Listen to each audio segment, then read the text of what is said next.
What we're going to talk about now are knives. Have you ever heard that you can only cut your hand with a dull knife? The reason for that is that when you go to cut something, notice this is a dull knife.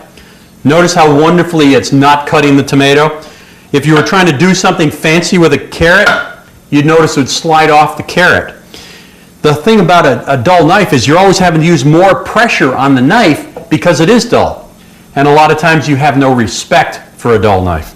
So a lot of hardware stores will actually have a person come in once a week. You can take all your knives down there for a very minimal charge. You can get all your knives sharpened.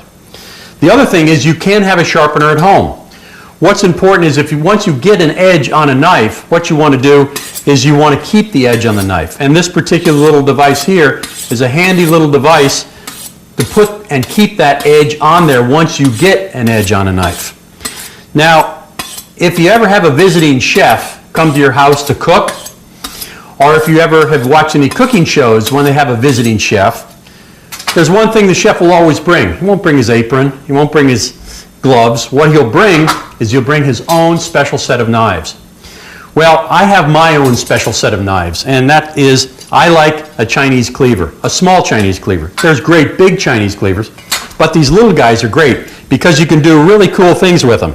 You can cut up tomatoes, you can do fancy things with carrots, you can open packages with it, you can do everything under the sun with it, and you can keep an edge on it. They're not terribly expensive. You just want to be sure to get a good one the first time out and keep a good edge on it. Don't run it through the dishwasher.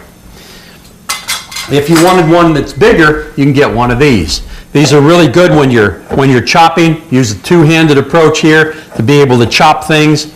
And I'm not going to do any of that fancy chef stuff where you don't get your fingers in the food. That's not what I'm going to do. That's not what I'm trying to teach you. I'm trying to teach you how to use one of these things to do simple things with it, how to keep sharp knives in the house. You can have all sorts of knives. I've got a full drawer of knives over here of every kind. But this one here, you can do the finest work, you can do the coarsest work, you can cut big sides of beef with it, as well as doing fancy things with tomatoes or chopping up herbs, if you wish, or cutting up garlic or dicing things for a soup or whatever. But this is my knife of choice.